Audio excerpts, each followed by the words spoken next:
The nurse had just placed the warm, crying bundle of joy into Evelyn's arms. She was exhausted, sweaty, and happier than she had ever been in her life. She looked up, expecting to see tears of joy in her husband's eyes. Instead, she saw his mother standing at the foot of the bed, holding a manila envelope. Beatrice didn't ask to hold the baby. She didn't ask how Evelyn was. She simply threw the envelope onto Evelyn's legs. "Sign it, Evelyn," she sneered. "The paternity test is pending, but the divorce is non-negotiable." Evelyn looked at her husband, Richard, silently begging him to say something. He just checked his watch. They thought they were discarding a poor, helpless orphan. They had no idea they had just declared war on the owner of the very hospital they were standing in. The sterile smell of the hospital room usually brought people comfort, a sign of cleanliness, of care. But in room 402 of St. Jude's Medical Center, the air was thick with a toxicity that no disinfectant could scrub away. Evelyn Sterling lay back against the pillows, her body aching with a profound, bone-deep weariness. It had been 14 hours of labor, 14 hours of agony to bring a new life into the world. In her arms lay Leo, a tiny, red-faced miracle wrapped in a standard-issue hospital blanket. His little chest rose and fell in a rhythm that should have stopped the world. "He's beautiful, isn't he, Rick?" Evelyn whispered, her voice raspy. She looked toward the window where her husband, Richard Thornton, stood. Richard didn't turn around. He was staring out at the parking lot, his knuckles white as he gripped the windowsill. He was wearing the navy blue Armani suit Beatrice, his mother, had picked out for him. He always looked impeccable, but today his posture screamed cowardice. "Richard!" A sharp, icy voice cut through the silence. Beatrice Thornton stepped out from the shadows near the door. The matriarch of the Thornton real estate empire was dressed as if she were attending a board meeting, not the birth of her first grandchild. Her pearls were real, her Chanel suit was tailored to within an inch of its life, and her expression was one of someone who had just stepped in something unpleasant. "Look at me when I'm speaking to you, Evelyn," Beatrice commanded. Evelyn tightened her hold on Leo. "Beatrice, I didn't know you were here. Where are the flowers? Or maybe a congratulations?" Beatrice let out a dry, humorless laugh. She walked to the foot of the bed, her heels clicking ominously on the linoleum floor. In her manicured hand, she held a thick, brown envelope. "Congratulations," Beatrice scoffed. "For what? For trapping my son with a child that probably isn't even his?" Evelyn felt the blood drain from her face. "Excuse me? This is Richard's son. This is your grandson." "We'll see about that," Beatrice said, tossing the envelope onto the bed. It landed heavily against Evelyn's legs. "But that is a matter for the lawyers. This," she pointed a jagged red fingernail at the envelope, "is for now. Sign it." Evelyn's hands trembled as she reached for the envelope. She opened the clasp, pulling out a stack of legal documents. The bold text at the top made her breath hitch. "Petition for dissolution of marriage." "Divorce?" Evelyn gasped, looking from the papers to Richard's back. "Rick, what is this? We just had a baby." Richard finally turned around. His face was pale, his eyes avoiding hers. "I'm sorry, Eve. We think it's for the best." "For the best?" Evelyn's voice rose, cracking with emotion. "I just gave birth an hour ago. You held my hand while I was pushing. You told me you loved me." "That was the adrenaline talking," Beatrice interrupted, stepping between them. "Let's be realistic, Evelyn. You were a barista when Richard found you. You have no pedigree, no family name. You were a fun little rebellion for him, a phase. But now that there is a child involved, we cannot have the Thornton bloodline tainted by your Mediocrity. Mediocrity? Evelyn stared at them. A strange heat began to rise in her chest, replacing the shock. I have supported Richard for 2 years. I organized his schedule. I proofread his proposals. I cooked his meals. I made him look competent. And you were paid with a roof over your head and clothes on your back, Beatrice spat. But the ride is over. Richard is engaged to be married to Sophia Kensington next month. The merger between our companies depends on it. Evelyn felt like she had been punched in the gut. Sophia, that venomous socialite? You've been cheating on me? Richard flinched. It's not cheating, Eve. It's business. The Kensington merger will save the company. We're in debt, Eve. Deep debt. You wouldn't understand. You don't know how money works. Evelyn almost laughed. The irony was so sharp it could cut glass. She looked down at little Leo, who was sleeping soundly, unaware that his father was selling them out for a merger. So that's it? Evelyn whispered, her voice dangerously calm. I signed this. And you just discard us? You sign it, Beatrice hissed, leaning in close, the smell of expensive, cloying perfume filling Evelyn's nose. And we give you a check for $10,000. Enough to get a trailer somewhere in the Midwest and disappear. If you refuse, we will use our legal team to prove you are an unfit mother. We will bury you in litigation until you are homeless, and we will take the child anyway. Beatrice pulled a gold Mont Blanc pen from her purse and uncapped it. Sign. Now, before I change my mind about the 10,000. Evelyn looked at Richard one last time. Rick, look at your son. If you let her do this, you will never see him again. I promise you that. Richard looked at the baby. For a second, his mask slipped. He looked pained. But then he looked at his mother, standing there like a general, and his spine collapsed. Just sign it, Eve. Don't make this harder than it has to be. Evelyn closed her eyes. She took a deep breath, inhaling the scent of her newborn. When she opened her eyes, the tears were gone. In their place was a cold, hard steel that Richard had never seen before. Give me the pen, she said quietly. Beatrice smirked triumphantly. Smart girl. Evelyn took the heavy gold pen. She didn't hesitate. She flipped to the signature page and signed her name with a flourish. Evelyn Sterling. There, Evelyn said, handing the papers back. Now get out. We'll be taking the baby for the DNA test now. Beatrice reached out. Touch him, Evelyn said, her voice dropping an octave. And I will scream so loud the police will be here in 3 minutes. You have your papers. You have your divorce.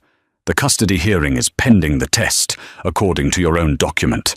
Until then, he stays with me. Get out. Beatrice pulled her hand back, looking slightly unnerved by the sudden shift in Evelyn's demeanor. Fine. Enjoy your few hours with him. Security will escort you out of the building in an hour. Don't expect a ride home. Beatrice turned on her heel and marched out. Richard lingered for a second, looking at Evelyn. I really am sorry, Eve, he mumbled. Save it for the bankruptcy court, Richard, Evelyn replied, staring straight ahead. Richard frowned, confused by the comment, but turned and followed his mother. The heavy door clicked shut, leaving Evelyn alone with the hum of the medical equipment. Evelyn waited exactly 10 seconds. Then she shifted Leo to her left arm and reached for the cheap, cracked smartphone on the bedside table. The burner phone she used for her life as a housewife. She ignored it and reached into the hidden lining of her diaper bag, pulling out a sleek, black satellite phone that looked like a piece of military hardware. She dialed a single number. This is Sebastian. A crisp, British voice answered on the first ring. Sebastian, Evelyn said, her voice strong and commanding. Code red. The facade is over. Initiate protocol, Phoenix."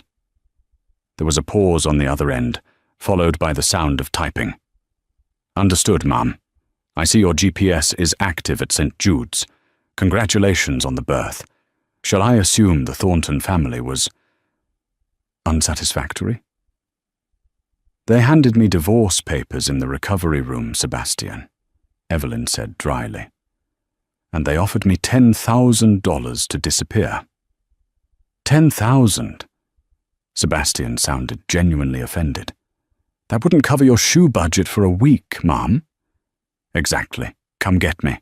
And Sebastian, bring the rolls, the Phantom. I'm done hiding." An hour later, the rain was coming down in sheets, turning the world outside St. Jude's Hospital into a grey, watery blur. Beatrice had been true to her word. 2 burly hospital security guards were standing by the door of Evelyn's room, tapping their feet impatiently. "Ms. Sterling," one of them said, looking uncomfortable. "Mrs. Thornton gave strict orders. You have to vacate the premises. The room is no longer paid for." Evelyn had dressed in the only clothes she had, a pair of grey sweatpants and an oversized hoodie. She wrapped Leo tightly in the hospital blanket, shielding him from the draft. She stood up, wincing slightly at the pain in her abdomen, but she refused to show weakness. "I'm leaving," Evelyn said coolly. "Don't touch my bag." She walked past them, head held high, carrying her son through the sterile corridors. Nurses whispered as she passed.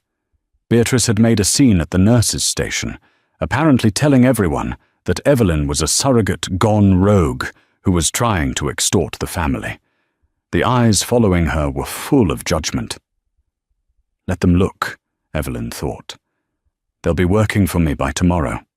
She pushed through the automatic sliding doors and was hit by a wall of humid, cold air. The rain was relentless. There was no awning at this exit, the service exit Beatrice had instructed security to direct her to. Evelyn stood under the meager shelter of the doorframe, clutching Leo. Across the parking lot, she saw Richard's silver Mercedes speeding away, splashing mud onto the sidewalk. He hadn't even waited to see if she got a taxi. "Pathetic," she muttered. Suddenly, the rhythmic thrum-thrum of a powerful engine cut through the sound of the rain. A collective gasp went up from the few people smoking cigarettes near the entrance. Gliding through the rain like a panther was a Rolls-Royce Phantom, painted in a custom matte black finish. It was a vehicle that screamed power, wealth, and exclusivity. It moved silently, ignoring the ambulance-only lane markings, and pulled up directly in front of Evelyn. The back door didn't open immediately. Instead, the driver's side door opened, and a tall man in an immaculate charcoal suit stepped out. He didn't run, despite the rain. He opened a large, sturdy black umbrella and walked calmly around the car. It was Sebastian Vance. To the world, he was a high-powered corporate attorney. To Evelyn, he was her oldest friend and the chief operating officer of Sterling Global Industries. He stopped in front of Evelyn, bowing his head slightly. "Mum, my apologies for the delay. Traffic on the bridge was dreadful." The security guard who had followed Evelyn out dropped his clipboard. "Hey, you can't park that here." Sebastian turned his head slowly, fixing the guard with a glare that could freeze water. "This hospital is owned by the Sterling Trust, is it not?" Yeah, I think so," the guard stammered. "Then I suggest you step back before I have you reassigned to parking lot duty in Alaska," Sebastian said smoothly. He turned back to Evelyn, his expression softening instantly. "And this must be the young Master Leo." "He's sleeping through the drama," Evelyn said, stepping under the umbrella Sebastian held for her. "A true Sterling, then." Sebastian smiled. He opened the rear suicide door. The interior was a sanctuary of cream leather and starlight roof lining. Evelyn slid into the seat, the comfort almost making her weep after the harsh hospital bed. Sebastian closed the door, shutting out the noise of the rain and the confused world outside. He slid into the driver's seat and looked at her through the rear-view mirror. "Where to, Ma'am? The penthouse? The estate in the Hamptons?" Evelyn looked down at the divorce papers she had crumpled into the side pocket of her bag. She smoothed them out. "Take us to the Ritz-Carlton for tonight, Sebastian. I need a hot bath and room service. But first, hand me the tablet. I need to see the financials for Thornton Real Estate." Sebastian handed her a slim glass tablet from the passenger seat. "I took the liberty of pulling them up when you called. It's worse than you thought. They are leveraged to the hilt. Beatrice has been cooking the books to hide a $40 million deficit. The merger with Kensington is their only lifeline." Evelyn scrolled through the numbers, her eyes scanning the data with the speed of a supercomputer. She wasn't Evelyn the barista anymore. She was Evelyn Sterling, the heiress to a tech and energy fortune worth billions, a fortune she had built herself after inheriting a modest sum from her late father. She had gone undercover 2 years ago to experience normal life, to find someone who loved her for her, not her money. She thought she had found that in Richard. She was wrong.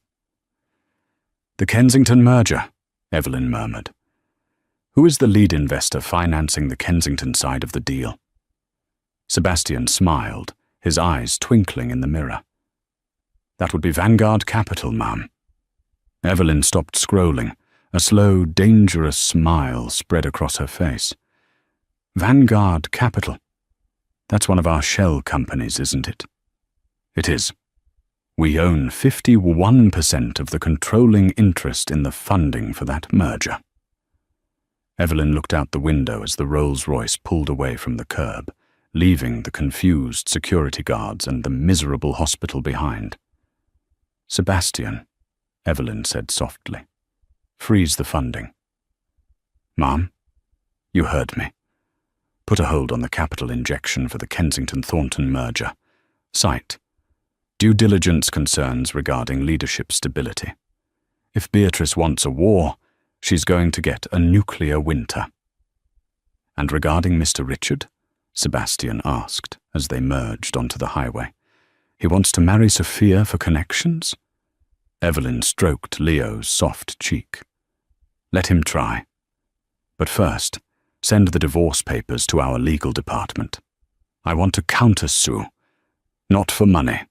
I want full custody, and I want to buy the mortgage on the Thornton family estate." "The estate has been in their family for 4 generations, Sebastian noted. "Exactly," Evelyn replied, her eyes flashing. "By the time Leo starts walking, I want that house to be his playroom, and I want Beatrice to be the one who hands me the keys." The car sped up, disappearing into the city lights. Evelyn Sterling was back, and she had a list. The presidential suite at the Ritz-Carlton was larger than the entire apartment Evelyn had shared with Richard. It was a world of Italian marble, Egyptian cotton, and panoramic views of a city that was currently being battered by the storm. Sebastian had arranged everything with his usual terrifying efficiency. A team of private pediatric nurses had been interviewed and vetted within 20 minutes of their arrival, and the most qualified candidate, a gentlewoman named Mrs. Higgins, who used to care for royalty, was currently settling Leo into a bespoke bassinet in the adjoining nursery. Evelyn stood under the rainfall shower, scrubbing her skin raw. She wanted to wash away the scent of the hospital, the feel of the cheap polyester gown, and the phantom sensation of Richard's hand holding hers during labor, a hand that belonged to a man who had already sold her out. She stepped out of the shower and wrapped herself in a plush fret bathrobe. When she entered the living area of the suite, Sebastian was waiting with a tray of smoked salmon, herbal tea, and a stack of fresh dossiers. "The DNA sample for Master Leo has been dispatched to the lab," Sebastian reported, pouring the tea. "We paid the expedite fee. Results in 24 hours, though we already know the outcome." Evelyn sat on the velvet sofa, tucking her legs underneath her. Beatrice needs that test to fail. It's her only moral justification for tossing us out. Morality is not a currency Beatrice Thornton trades in, ma'am. Only leverage. Sebastian handed her a cup.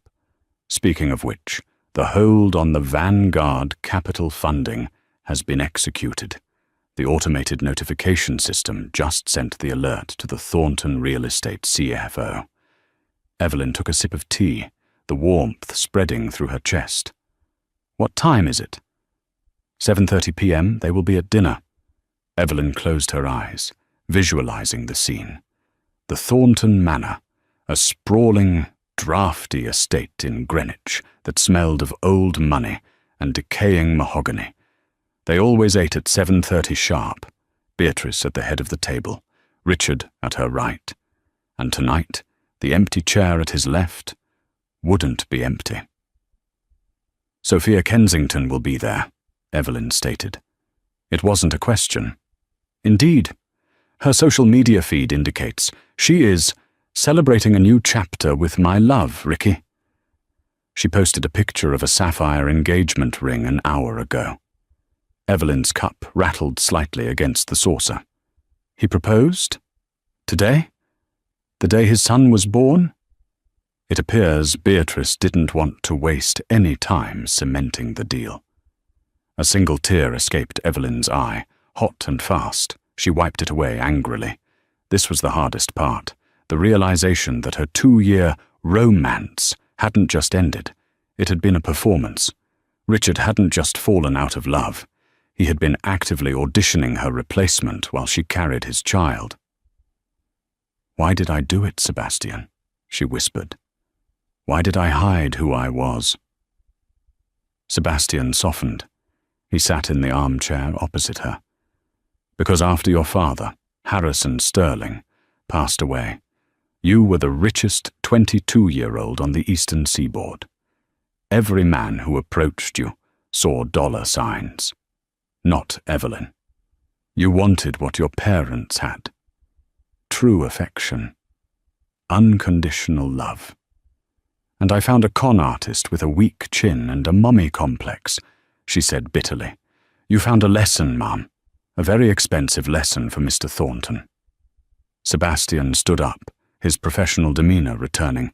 "Rest now. Tomorrow, the war begins in earnest. I've arranged for a wardrobe stylist to be here at 8 a.m. The sweatpants, with respect, must go." At that precise moment, in the dining room of Thornton Manor, the mood was celebratory. Crystal glasses clinked under the light of a massive chandelier. Beatrice was positively beaming, a rare sight. She raised her glass of Dom Perignon. To new beginnings, and to trimming the fat. Richard, looking slightly flushed from the wine, clinked his glass against Sophia Kensington's. Sophia was everything Evelyn wasn't.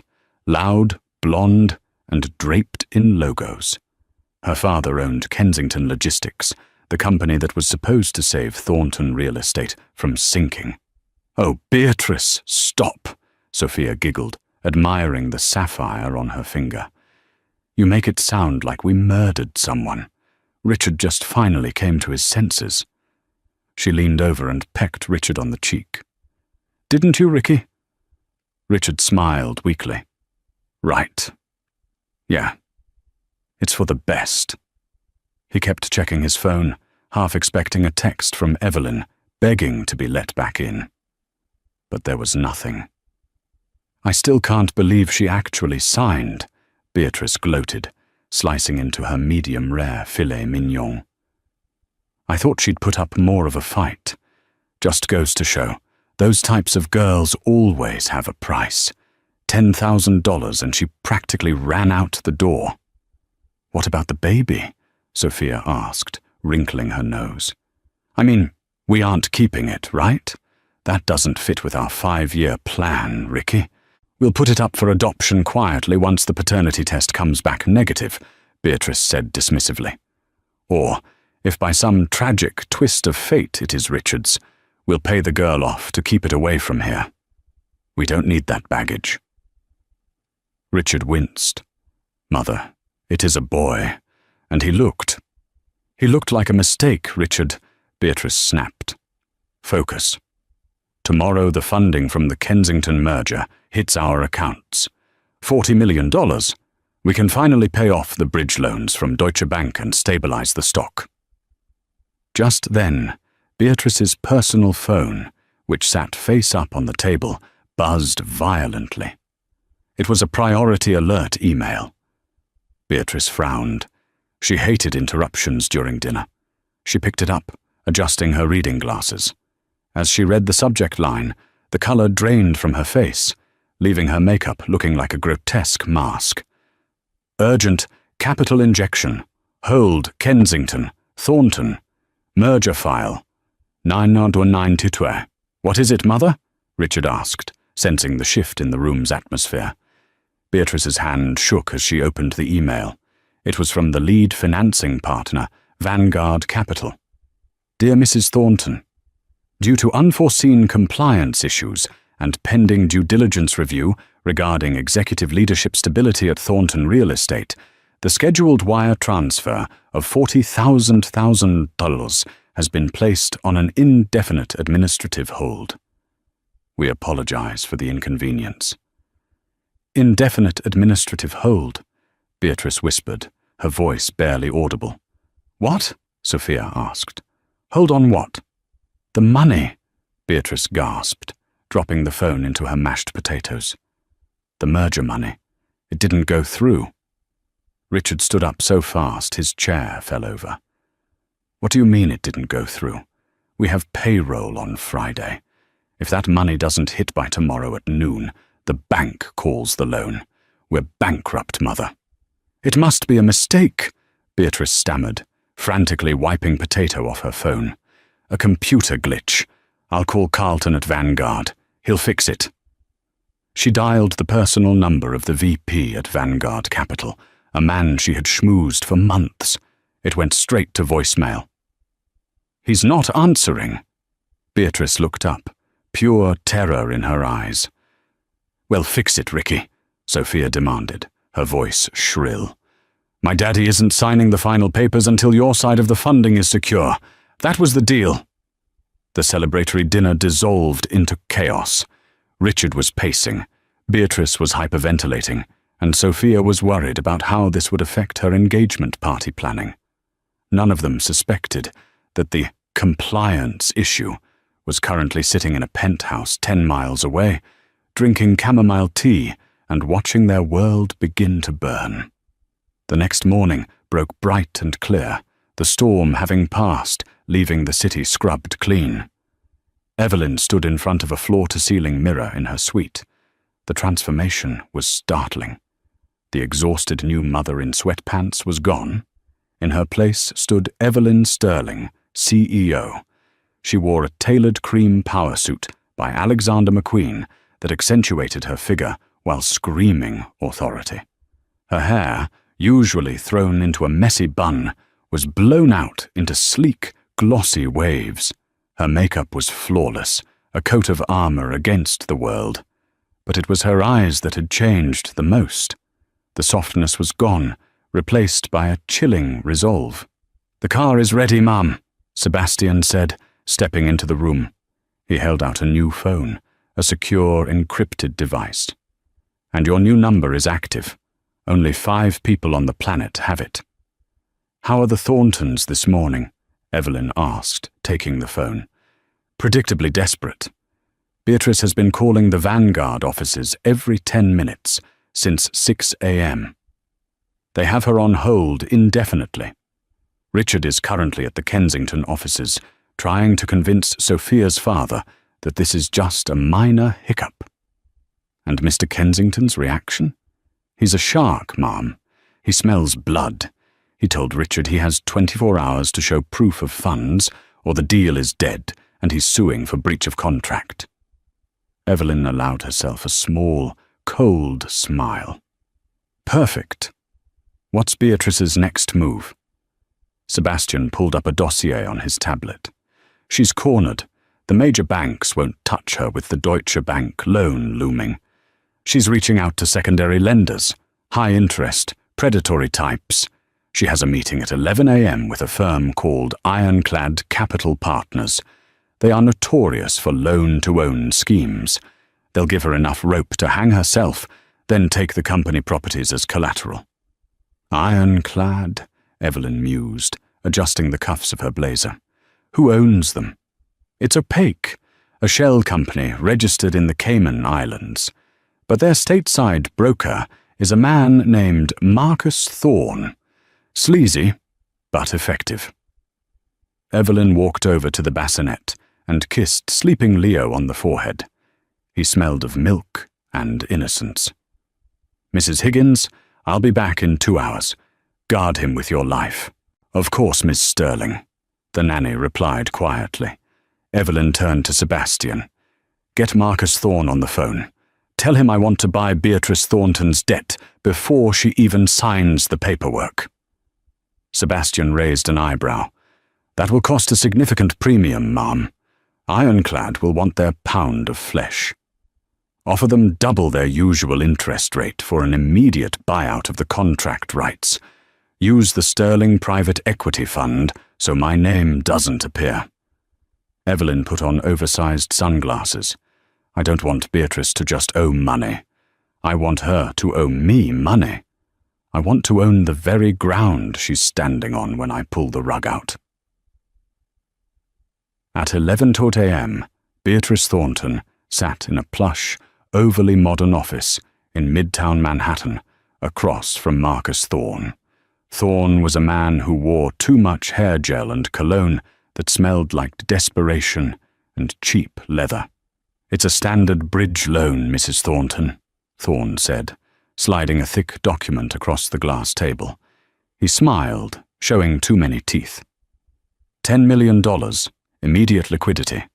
The interest rate is adjusted for the risk profile. Beatrice looked at the rate. 18%. It was highway robbery. This is extortion, Marcus. My company is sound. We just hit a snag with Vanguard. A $40 million snag, Thorne countered. Word on the street is you're taking on water fast, Beatrice. You sign this, you make payroll, you keep the lights on for another month. You don't sign it, the Kensington deal dies today. Beatrice's hand shook. She had no choice. She had spent a lifetime building the Thornton name, and she wouldn't let it collapse because of a momentary cash flow issue. She picked up the pen. Fine.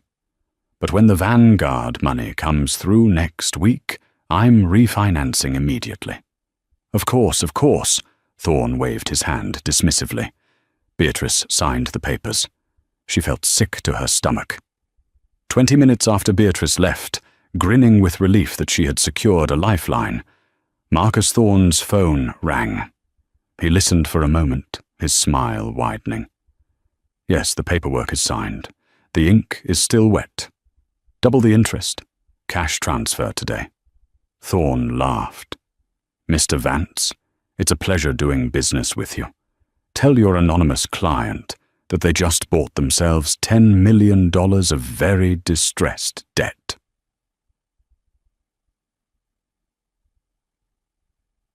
Back at the Thornton Manor that evening, the mood was tense but hopeful. Beatrice had lied to Richard, telling him she secured a low-interest loan from an old friend. Richard was pacing the living room. Sophia is furious, Mother. Her dad is threatening to pull out anyway because of the instability. I need that DNA test back so we can officially get rid of Evelyn and the brat. Sophia doesn't want any loose ends before the wedding. The lab said end of day today, Beatrice said, sipping a martini. She felt safer now that she had the $10 million in the bank. Stop whining, Richard. We handle crises. That's what Thorntons do. We discarded the trash, and now we are securing the future. Just then, the doorbell rang. It was a courier. Richard signed for the envelope and ripped it open. It's the results. Beatrice stood up, walking over to him. Well, read it, 0% probability, correct? Then we call our lawyer and have him file the fraud charges against her." Richard stared at the paper. His face went completely slack. He read it again. Then a third time. "Richard, speak!" Beatrice snapped. Richard slowly looked up at his mother. He looked ill. "Probability of paternity. 99,999%. Beatrice snatched the paper from his hand. She stared at the numbers, her mind unable to process them. This is impossible," Beatrice whispered. She bribed someone. That little gold-digging waitress bribed the lab. "With what money, Mother?" Richard asked, his voice hollow. "We gave her nothing. She left with sweatpants and a bus pass. I don't care how she did it. This changes nothing." Beatrice crumpled the paper. "We will demand a retest. Court-ordered. We will drag this out until she starves." Richard sank onto the sofa. A strange feeling was bubbling up inside him.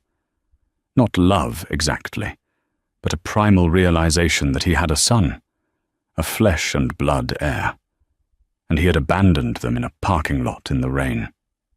"Maybe," Richard started weakly, "maybe we shouldn't have been so harsh. If he is a Thornton—" "Don't be an idiot, Richard," Beatrice hissed. "He is half peasant. He is a liability. We stick to the plan. We get the Kensington money, we marry you to Sophia, and we bury Evelyn in legal fees until she hands the child over for a reasonable settlement and disappears." Beatrice's phone pinged. It was an email notification from her bank. "Finally," she murmured. "That must be the transfer confirmation from Ironclad." She opened her banking app. Her eyes widened so far they almost split at the corners. A strangled cry escaped her throat. "Mother? What now?" Beatrice held up the phone, her hands shaking uncontrollably. The screen showed the Thornton real estate operating account. The balance was negative. "The 10 million from Ironclad hit the account," Beatrice choked out. And then, 2 minutes later, it was garnished. "Garnished? By who?" Richard yelled, rushing to her side. Beatrice stared at the transaction history. The massive withdrawal carried a simple, terrifying memo. "Garnishment notice, Deutsche Bank, loan default, acquired by Sterling Global Holdings." "Sterling Global Holdings?" Richard asked, confused. "Who are they? They bought our debt from Deutsche Bank." Beatrice looked like she was having a stroke. She recognized the name.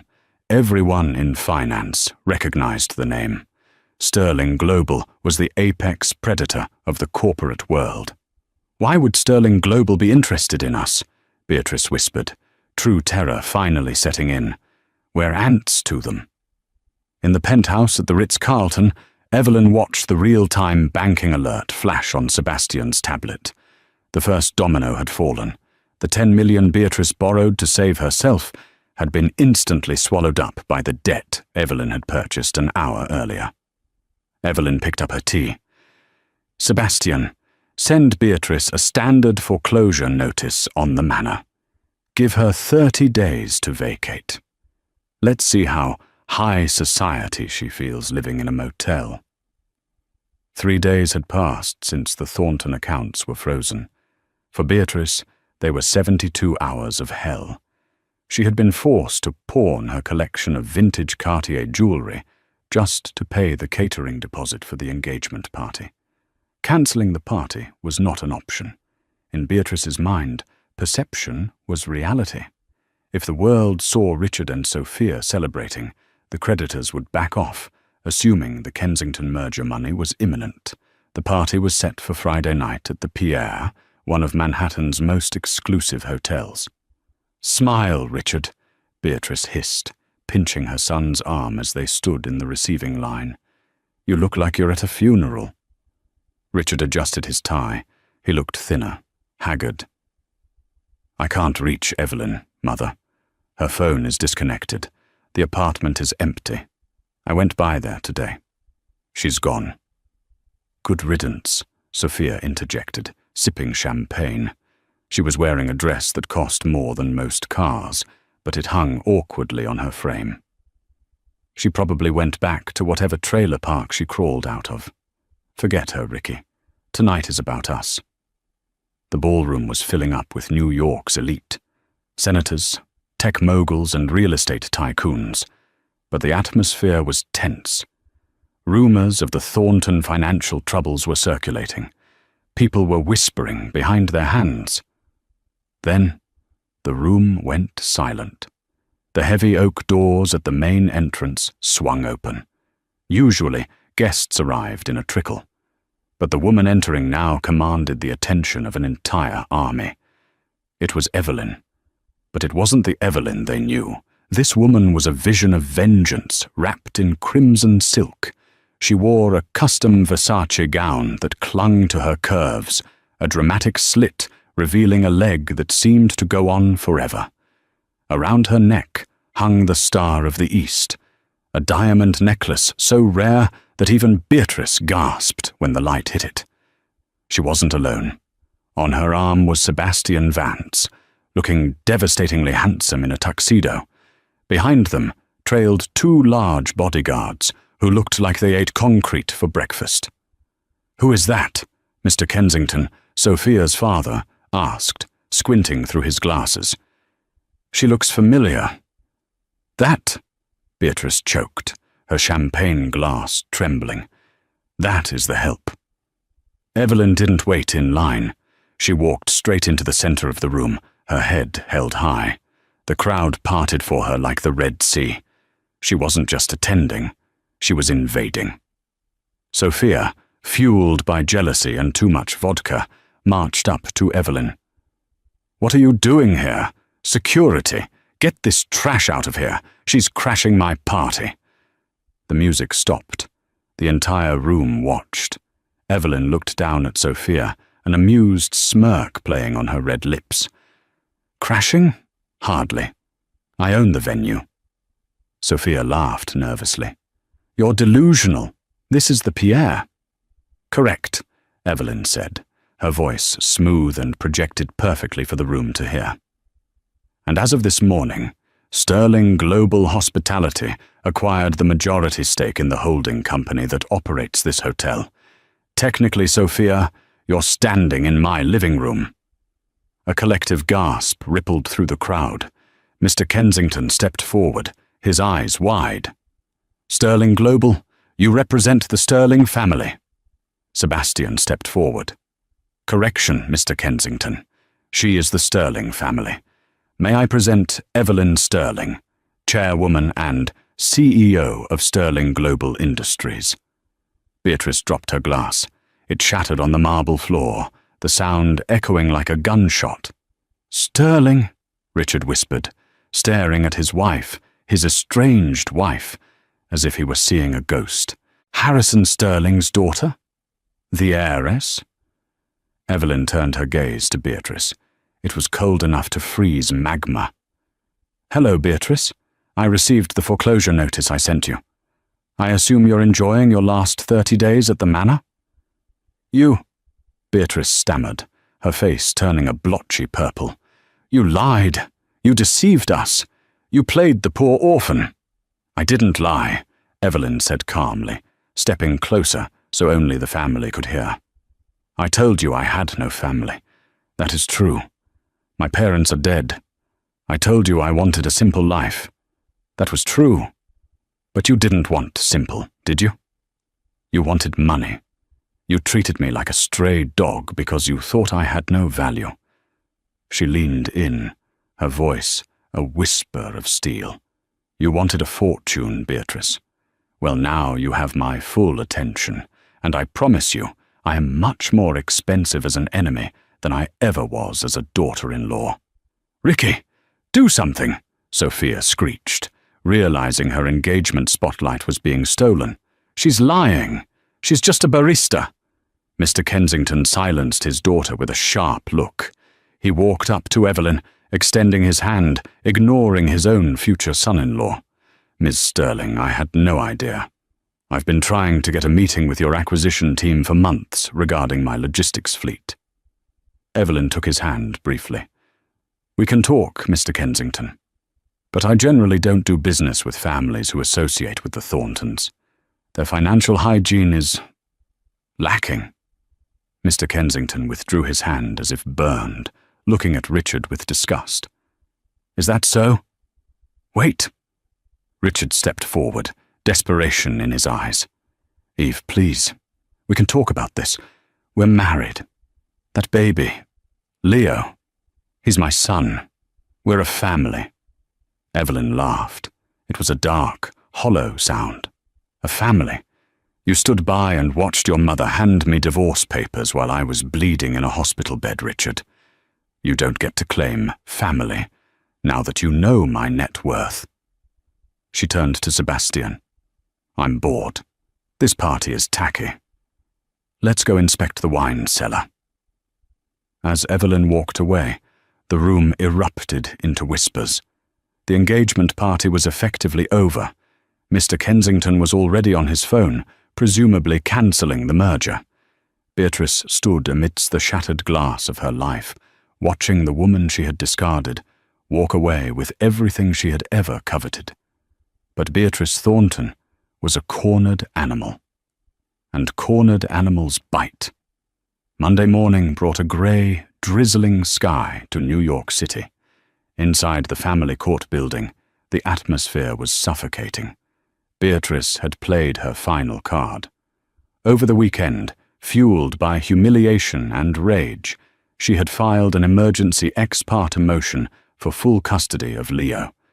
Her affidavit claimed that Evelyn was mentally unstable, homeless, and had fraudulently impersonated a person of means to kidnap the child.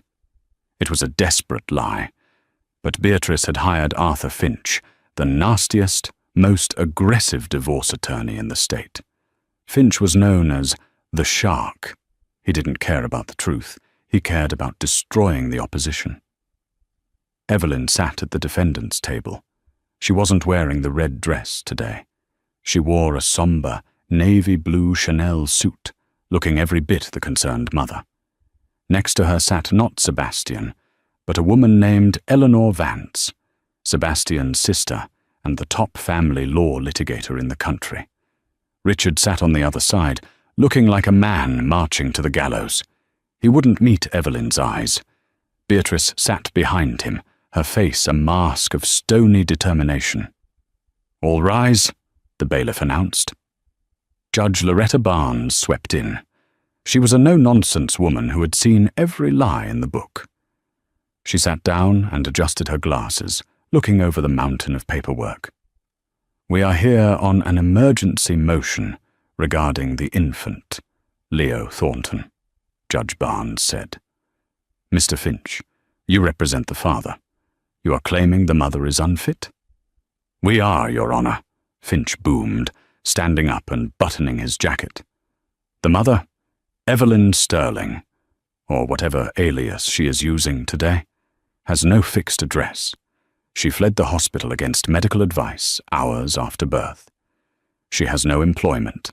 My clients, the Thorntons, are a prominent, stable family with the means to provide for the child. We believe the child is in imminent danger of neglect." Judge Barnes looked at Evelyn.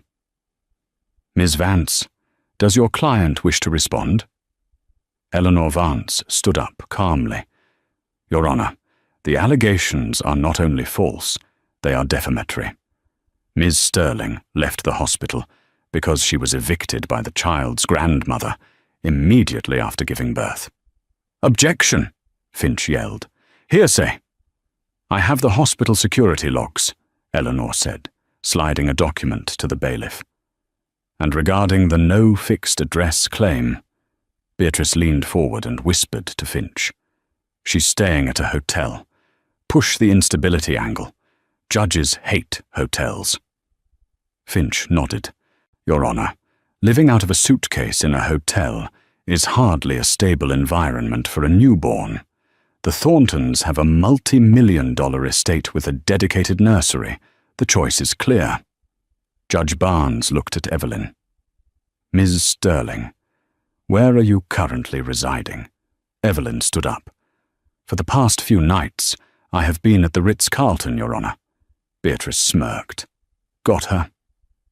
"However," Evelyn continued, her voice steady, "that was while my primary residence was being prepared. As of this morning, Leo and I are residing at 1040 Fifth Avenue, the penthouse." The courtroom went silent.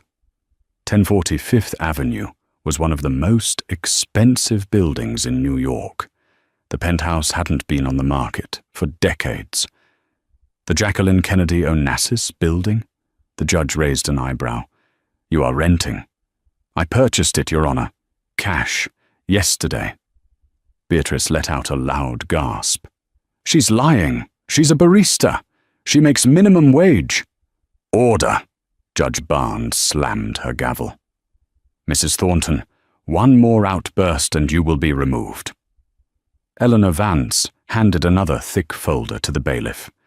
"Your Honor, included in this file is my client's financial affidavit. It includes the deed to the Fifth Avenue property, as well as her bank statements and trust fund verification." Judge Barnes opened the folder. Her eyes scanned the first page. Then she stopped. She flipped the page, her eyes widening slightly. She looked up at Evelyn, then back at the paper. "Mr. Finch," Judge Barnes said, her voice strangely quiet. "Have you seen this?" "No, Your Honor. I assume it's a forgery," Finch scoffed. "It is verified by the SEC and the IRS," Judge Barnes said. "According to this, Ms. Sterling's net worth is substantial. In the billions." Finch froze. He looked at Beatrice. Beatrice looked like she was going to vomit. "Billions?" Richard whispered. "Billions with a B?" "Furthermore," Judge Barnes continued, her tone hardening as she looked at the Thorntons, "I see here a copy of a petition for dissolution of marriage presented to Ms. Sterling in the hospital. It offers her $10,000 to waive her rights." The judge took off her glasses and stared at Richard. "Mr. Thornton, you tried to buy off the mother of your child for $10,000? A woman who could buy and sell your entire family 10 times over before breakfast?" I did what my mother said," Richard stammered, sealing his fate. "He admits it," Evelyn said quietly. "He has no backbone, Your Honor, and his mother is vindictive. She tried to separate me from my son because she thought I was poor. Now she wants him because she knows I'm rich. Leo is not a pawn. He is my son." "Ms. Sterling," Judge Barnes said, "I am dismissing the father's motion for custody with prejudice. Furthermore, I am granting you temporary sole legal and physical custody pending a full trial. Mr. Thornton, you may have supervised visitation every other Saturday for 2 hours. Beatrice Thornton is to have no contact with the child whatsoever." "What?" Beatrice shrieked, standing up. "I am his grandmother. You can't do this. This court is corrupt. She bought you off." "Bailiff," Judge Barnes barked, "remove that woman from my courtroom immediately."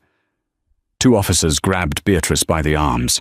She kicked and screamed as she was dragged out, her Chanel suit bunching up, her dignity completely gone.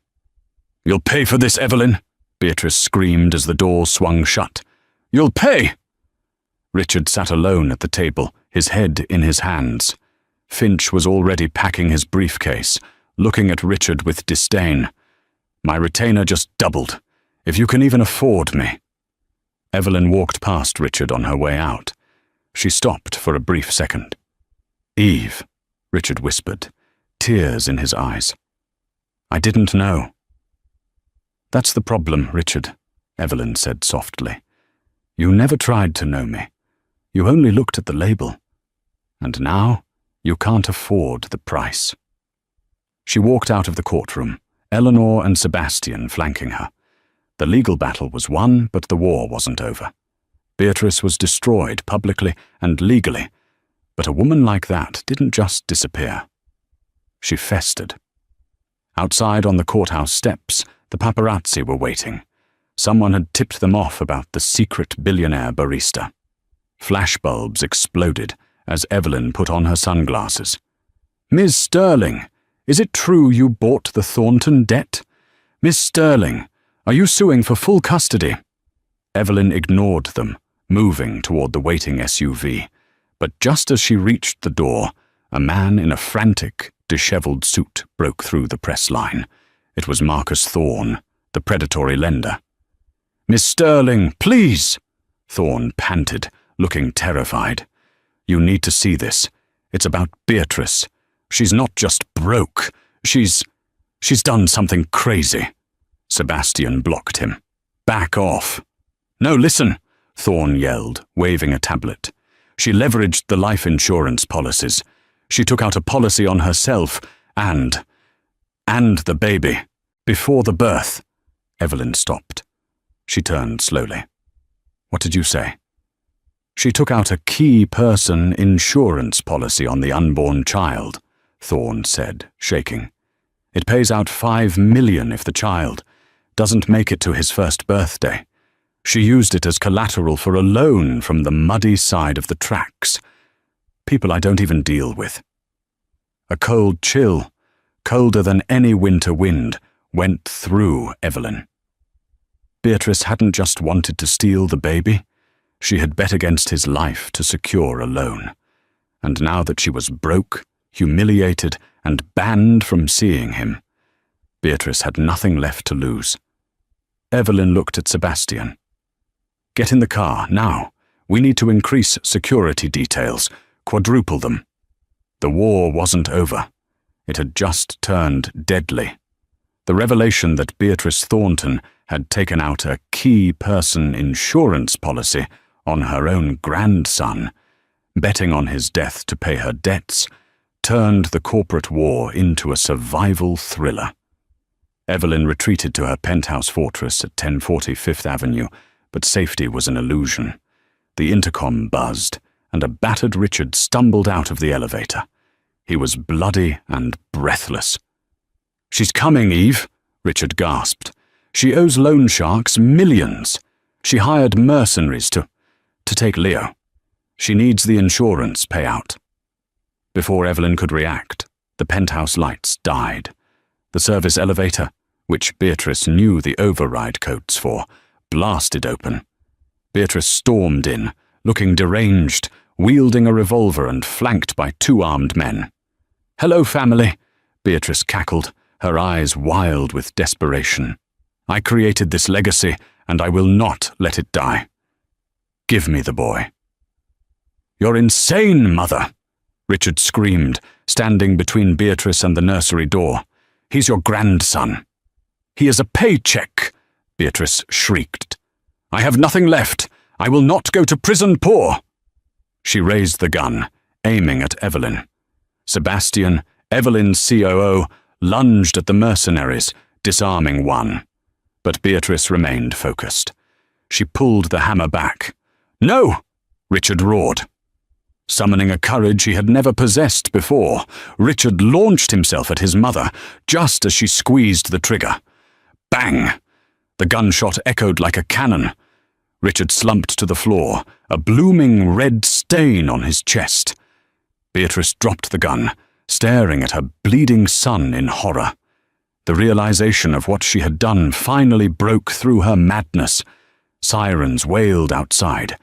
Sebastian kicked the gun away as SWAT teams flooded the room.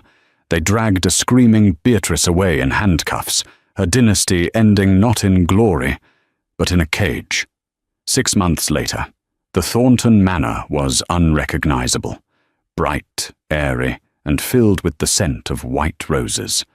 Evelyn sat on the terrace, watching Leo giggle in his walker. "The quarterly reports are excellent," Sebastian said, placing a letter on the table. "And this arrived from Montana." It was from Richard. He had survived the gunshot, miraculously, but he hadn't returned to his old life.